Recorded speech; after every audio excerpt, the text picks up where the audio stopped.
You know that moment when you realize your child just saw something you tried to protect them from? That moment came for me right after my ex-husband's new wife looked me in the eye and said, "Your daughter isn't family." And then, as if that didn't sting deep enough, his mother, my daughter's grandmother, laughed softly and added, "That's not our grandchild." The words felt like glass shattering right inside my chest. My 10-year-old daughter, Ellie, was standing right next to me, her little hand still wrapped around mine. She heard every word. I turned to look at her. I expected to see tears, but instead I saw something stronger. Calm defiance. She didn't flinch. She let go of my hand, stepped forward, and said, with a voice that carried across the room, "Dad told me to wear this necklace here today. So you'd know the truth." She reached up and opened the pendant that her father, yes, that same man who married the woman calling our daughter a stranger, had given her just a week before. The second that locket opened, I swear, you could hear the silence land like a brick. Everyone just froze. No one blinked. No one breathed. But before I tell you what was inside that necklace and why it made everyone's mouth drop, I need you to understand how we got here. Because this wasn't just one family gathering gone wrong. It was years in the making. And if you've ever co-parented with someone who chose ego over empathy, then you'll feel this story in your bones. Let me introduce myself properly. My name is Rhea Monroe, and I'm a single mom. I live just outside Charlotte, North Carolina, and for the last 2 years, my entire world has revolved around one little girl, Ellie. She's bright. She's thoughtful. She can sense tension in a room before a single word is spoken. She started doing that the year her dad walked out. Gavin, my ex, left not with anger, but with a shrug. He claimed he needed to find himself. 2 months later, he was already engaged to a woman named Danica, a woman who, from day one, acted like my daughter was a problem she never agreed to inherit. At first, I told myself I could make peace with it. We didn't have to like each other. Yeah, we just had to be civil for Ellie. But Danica never played by those rules.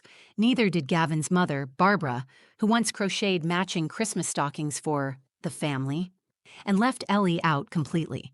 I tried to shield Ellie from it. I never talked badly about them in front of her. I figured Gavin would step up, remind them that blood doesn't vanish just because a marriage ends. But he didn't. If anything, he drifted further away until his visits became short, irregular, and strained. He'd show up with expensive gifts, but forget her favorite book. He'd tell her he loved her, but never correct Danica when she pretended Ellie didn't exist. And through it all, Ellie never asked for much. She just wanted to feel seen. That's why, when Gavin called last week and asked if Ellie could attend Barbara's 65th birthday party, I was hesitant. He said it was important. "A chance to show we're all one big family," he said. A part of me wanted to say no. Another part hoped this time would be different, that maybe Ellie would finally feel included. I even helped her pick out a dress. Before she left with Gavin that weekend, he pulled her aside and handed her a small silver locket. "Wear this next week to Grandma's party," he told her. "It's special, and it'll explain everything." Ellie looked confused but nodded. She wore it every day leading up to the party. She said it made her feel safe. She wouldn't let me open it. I didn't think much of it, until that day in Barbara's living room, when everything exploded. And Ellie, my brave, beautiful Ellie, stood up in front of the people who treated her like she was nothing, and changed everything. If you had told me 5 years ago that I'd be standing awkwardly in my ex-mother-in-law's living room, clutching my daughter's hand while listening to people pretend she didn't exist, I would have laughed, or cried, or both. But here we were. Let me take you back. My name is Rhea Monroe. I'm 32, and for the past 10 years, I've been Ellie's mom and, more recently, her only real constant. I live in a quiet suburb outside Charlotte, North Carolina. Our home is small but full of warmth, coloring books on the kitchen table, mismatched coffee mugs in the cabinet, and a fridge covered in school awards and silly magnets. It's not perfect, but it's ours. I met Gavin when I was 21. He was charismatic in that effortless way that makes you ignore all the red flags you should have paid attention to. Everyone loved him, especially his mom, Barbara. To her, Gavin was the sun, and everything else just orbited him. When Ellie was born, things were good for a while, But the cracks formed early. Gavin loved the title of dad more than the job. He was there for the Instagram moments, but absent for the hard parts. Teething, colic, fevers at 2 a.m. I made excuses. I told myself he'd grow into fatherhood. He didn't. When he left 2 years ago, he claimed we'd grown apart. The truth was simpler. He'd already moved on, with someone else. Her name was Danica. She was everything I wasn't. Polished, poised, cold as ice. Gavin married her within 6 months. That's when everything shifted. Barbara, who once doted on Ellie, suddenly became distant. When I dropped Ellie off for visits, Barbara would barely acknowledge me. At first, I thought I was imagining it. Then Ellie came home one weekend and asked, "Why doesn't Grandma hug me anymore?" That broke me. I couldn't explain it. I still can't. From then on, every interaction with Gavin's side of the family felt like walking into a room where everyone had already decided they didn't want you there. And yet, for Ellie's sake, I kept trying. I agreed to every visitation. I packed extra clothes and snacks. I sent polite texts to Danica to coordinate pickups, even though she never replied. I bit my tongue more times than I can count, just to keep the peace. And then came the phone call from Gavin last week. He asked if Ellie could come to Barbara's 65th birthday. His voice sounded rehearsed, like he was checking off a to-do list. "It'll be a family thing. Danika's planning everything. Real formal, but Ellie should be there. She's part of it." I almost said no, but Ellie overheard and said, "Can I go, Mom? Maybe this time Grandma will talk to me." How do you say no to that kind of hope? So I agreed. I offered to drop Ellie off at the party. Gavin hesitated but said, "Okay." The morning of the party, I helped Ellie get dressed. She picked out a navy blue dress with little silver stars on it. She wanted to wear the locket Gavin had given her, the one he told her to save for the party. She turned to me as I zipped her dress and said, "Do you think they'll be nice this time?" I smiled, not because I believed it, but because I needed her to feel confident. If they're not, you still shine brighter than all of them, baby. We arrived at Barbara's house at 2:03 p.m. The Monroe family home was picture perfect. Manicured lawn, brick facade, the kind of house that looked like it belonged on the cover of a Southern lifestyle magazine. But behind the polished welcome was a thick tension that hit us the second we walked through the door. Danica answered with a tight smile. "Oh, you're here." No hug, no welcome. Inside, the house was full of people laughing and sipping wine. But when Ellie and I stepped in, the energy shifted, like someone dropped the needle on a record. Eyes scanned us and then quickly looked away. Barbara walked over, took one look at Ellie, and said, "She's grown. Doesn't even look like a Monroe anymore." I felt Ellie stiffen beside me. I smiled through clenched teeth. "Well, she's half me. That might be it." Barbara didn't respond. As the afternoon unfolded, I saw it happen again and again.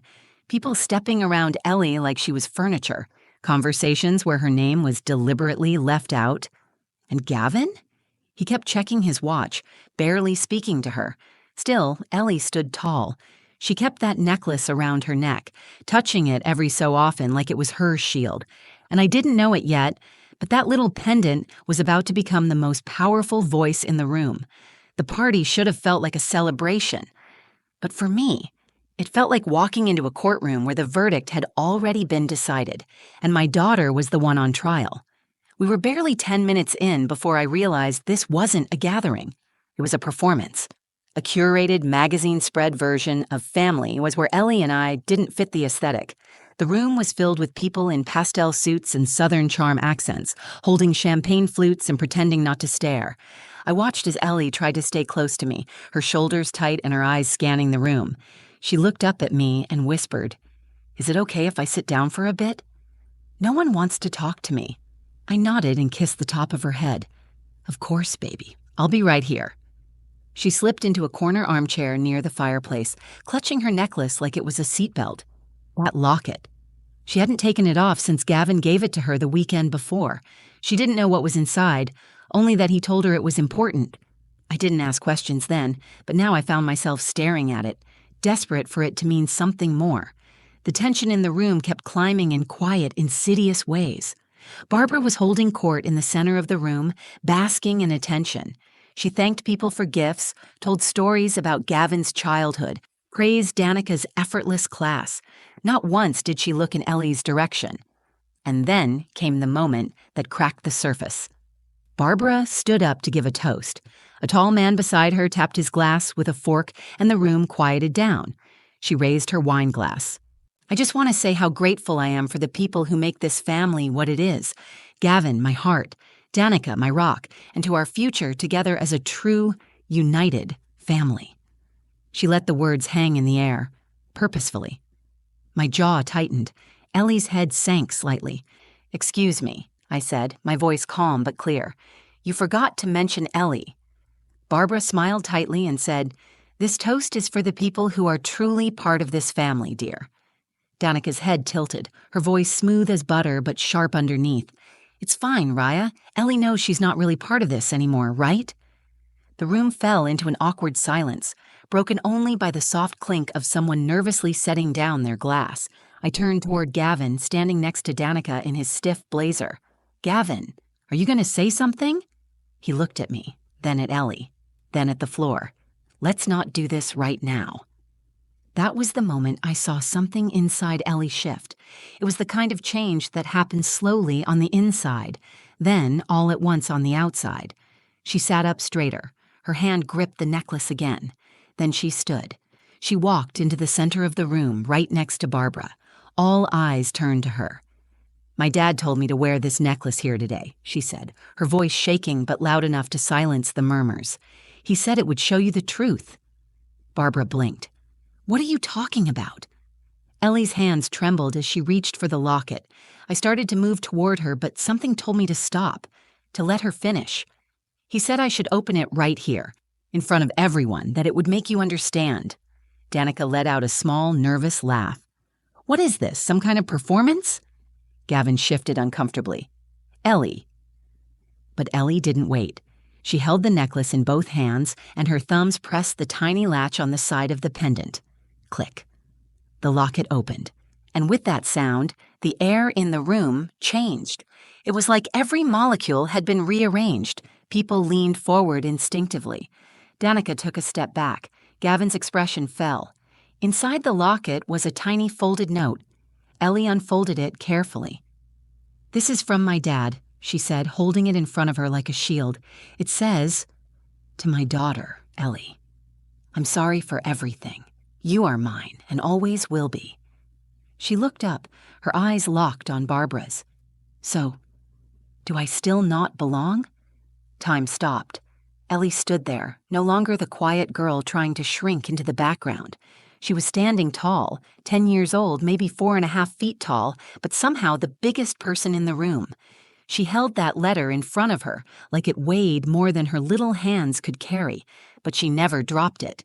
Not when Danica gasped, not when Barbara's mouth went tight with rage, and not when Gavin closed his eyes like the truth was burning his face. My heart thudded in my chest, but I didn't move. I was frozen because I knew, right in that moment, that this wasn't my moment. It was hers. Ellie's voice didn't shake when she repeated it. "Dad said this necklace would explain everything, so does it?" The silence that followed wasn't just uncomfortable, it was brutal.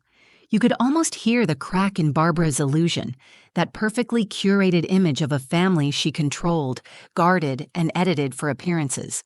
And now, her own son had handed a child the match that burned it all down. Barbara, for the first time, looked speechless. She stared at the open locket like it was something foreign, not because she didn't believe it, but because she did. Danica was the first to recover. She scoffed, stepping forward as if to grab the note from Ellie's hand. "Okay, this has gone far enough. Gavin, tell her this is a mistake. That wasn't meant to be shared like this, not in front of everyone." She turned to Gavin, her voice tighter now. Not soft, not graceful, panicked. "Gavin, say something." Gavin stood there, still, his hands in fists at his sides. I recognized the look on his face. It was guilt, real guilt, the kind he'd run from for 2 years. "Ellie," he said, his voice low, I didn't think you'd actually open it here." Ellie tilted her head. "Why wouldn't I?" The question hit him like a punch, and then finally he stepped forward, slowly. He kneeled next to Ellie so they were eye level. His voice cracked as he spoke. I did the test because Danica, she said there was a chance that maybe you weren't mine. He glanced at Danica, who went rigid, like a deer caught in headlights. She got in my head, and I didn't want to believe her, but I was scared, so I took the test, quietly. And when it came back positive, when it proved you were mine, I wanted to give you something to hold on to, something permanent. He looked up at me then, but I didn't give him a nod or a tear. This wasn't about me. This was about Ellie. I never should have doubted you, he said to her. I'm sorry. Ellie's lip trembled, but she didn't cry. She nodded once, then handed him the note. Danica, meanwhile, was unraveling in real time. So you're just, what, going to throw me under the bus now? She snapped. In front of everyone? She turned to the rest of the family, searching for backup, but no one said a word. Barbara finally spoke. Her voice was cold but quieter now, defeated. You should have come to me with that test, Gavin, not involved her. Her eyes gestured toward Ellie, as if she were still a problem, not a person. That's when I stepped forward. She is involved, because she's your granddaughter, and you all decided to pretend she wasn't, because it was easier than facing the truth. Barbara stared at me, but I didn't blink, and then Ellie turned to her. So, Grandma, do I still not belong? That question didn't need an answer, because it was already clear. Ellie had stopped asking for space in their world. She claimed her own. From that moment forward, the tone of the party was different. The power had shifted. The secret that was supposed to be kept buried was now written, read aloud, and placed in the hands of the one person who had been ignored the most, Ellie. And whether Barbara or Danica liked it or not, the truth was out, and nothing could make it disappear now. After Ellie asked, So, Grandma, do I still not belong? The air in the room dropped a few degrees. Barbara didn't answer. She opened her mouth, then closed it. Her jaw clenched. You could almost see her recalculating the moment, measuring whether the lie she had lived in for 2 years was worth defending anymore. Before she could speak, someone else did. Gavin. Ellie, he said, rising slowly to his feet, you always belonged. I failed you, and I let other people get in the way of how I showed that. He turned to the room. His voice grew stronger. This is my daughter, my only daughter. I don't care what anyone has said or whispered or tried to convince me of. There's no denying it anymore. She's mine. Danica's face twisted. You didn't seem so sure when you were in my bed and signing those lab request forms. The room gasped. Barbara's wine glass slipped from her hand and shattered against the tile. Gavin's face went white. Danica, he said quietly, don't. But it was too late. Danica was unraveling, her voice rising, no longer the elegant hostess, but a woman who realized the show was over. Oh, what? Now you want to play the hero? You didn't even tell me you got the results. You just sat there pretending like everything was fine while you were sneaking letters into a child's necklace. Her words echoed sharply. No one moved. No one dared interrupt her meltdown. You told me we could start fresh, that she pointed at Ellie, was a loose thread from your past, something we didn't need to bring into our new life. I felt the heat rise in my chest. I took a step forward, but before I could say anything, Gavin stepped between Danica and Ellie. Enough, he said firmly. I let this go on far too long. You're not protecting me. You're not protecting us. You're tearing everything apart. Danica looked stunned. Her mouth opened like she had something sharp to say, but then she looked around and saw what we all saw. No one was on her side anymore. Her carefully constructed image was crumbling in real time. Without another word, she grabbed her purse and stormed out the front door. The sound of it slamming shut was almost cleansing. Then the room turned back to Ellie. She hadn't moved. She was still holding the open locket, standing in the middle of people who had spent the past 2 years treating her like she didn't matter. And yet there she stood, taller than ever. Gavin kneeled again. Can I give you a hug? Ellie hesitated, then nodded. He wrapped his arms around her, and I could see his body shaking. He whispered something to her, and while I couldn't hear it, I didn't need to. I saw the way she leaned her head against his shoulder. I saw the way she exhaled, like she had finally let go of a weight she never should have carried in the first place. Barbara finally stepped forward, slowly. Her heels clicked against the tile like nails in a coffin. "I didn't know," she said. "I mean, I wasn't sure what to believe." I turned to her. "You had a choice. You could have chosen love. You chose to pretend." She winced. "I'm sorry, I was wrong." Ellie looked at her. No anger, just a steady gaze. "You didn't need a test to know who I was." That was the moment that broke Barbara. Her chin quivered. She gave a slow, reluctant nod and turned away, disappearing into the kitchen. The room slowly began to move again. Awkward chatter resumed, the illusion of normalcy trying to resettle. But nothing was the same. I walked to Ellie and gently placed a hand on her shoulder. "You okay?" She looked up at me. "Yeah, I think I finally am." In that moment, I knew something had shifted forever. Not just in the room, but in Ellie. She had found her voice. She had spoken her truth. And she hadn't waited for anyone's permission to do it. The car ride home was quiet. Not the kind of silence that feels heavy. Kind that feels earned. Peaceful. Like the world had finally stopped pressing against us. Ellie sat in the back seat, her hand gently resting on the necklace, now closed again. I glanced at her in the rearview mirror. She looked out the window, calm, lighter, and older, somehow. "Mom," she said softly, "did I do okay?" I pulled the car over, turned around to face her fully. "You did more than okay, baby. You did something most grown-ups are too afraid to do. You told the truth, even when it was hard, even when it hurt." She didn't say anything for a second, then looked down at the locket. I didn't think it would matter, but it did. And she was right. It mattered more than anyone could have imagined. That locket, so small, so delicate, had become a turning point in our lives. Not because of the paper inside it, but because of what Ellie did with it. She didn't just open it, she opened the truth. She opened the door to a conversation nobody wanted to have. And in doing so, she closed the chapter where she let others define her worth. When we got home, she went straight to her room and pulled out her crayons. 30 minutes later, she came back with a picture she'd drawn. It showed a little girl wearing a locket standing on a stage. All around her were people with shocked faces, and above her, in big, bold letters, she'd written, "My voice is loud. My heart is true." I hung it on the fridge. Life after the party changed. Gavin started showing up more consistently. Real visits. No last-minute cancellations. No fake promises. He even asked to start attending Ellie's parent-teacher conferences with me. Not because he was forced, because he wanted to. And yes, Danica? She didn't come back.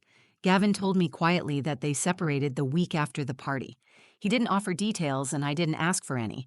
All I know is her car hasn't been parked in his driveway since. Barbara mailed Ellie a birthday card 2 months later. It wasn't perfect. It was a little stiff, but it was handwritten. And inside it said, "Happy birthday, Ellie. You are a strong, beautiful young lady. Love, Grandma B." Ellie smiled when she read it. She didn't say much, just tucked it into a keepsake box. I could tell she hadn't forgotten everything, but she was willing to let healing start, on her terms. As for me, I stopped feeling like I had to fight to prove my daughter's place in this world. She did that all by herself, and watching her do it changed something in me too. I used to carry so much anger, toward Gavin, toward Barbara, toward the entire situation. But that day at the party, when Ellie stood up in front of them and claimed her identity without apology, that anger melted into something else, pride.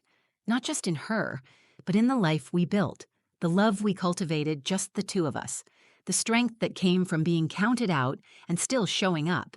And here's what I've learned. You don't need to scream to be heard. You don't need to prove your worth to people who refuse to see it. But sometimes you have to speak, once, clearly, bravely, to remind the world of who you are. Ellie did that. She reminded them. And she reminded me. Now, every morning when she puts on that necklace, she doesn't touch it nervously like she used to. She wears it like armor. Not because she's trying to prove anything anymore, but because she already did. Sometimes the smallest voices deliver the biggest truths. And when a child stands up and says, "I belong," you listen. You stop. You pay attention. And you remember that courage doesn't always come wrapped in rage or thunder. Sometimes it comes in the voice of a 10-year-old girl, opening a locket. And if this story moved you, if it reminded you of someone you love, or maybe even your own childhood, take a second. Like this video. Leave a comment and tell me what you would have done if you were in my shoes. Or Ellie's. I read everyone. Share this with someone who needs to be reminded that their voice matters. And if you haven't already, subscribe to the channel. We share real stories, real healing, and real strength every week. Because this isn't just my story. It's our story. And together we're building a place where truth is louder than shame. And love always wins. Thank you for watching. See you in the next one.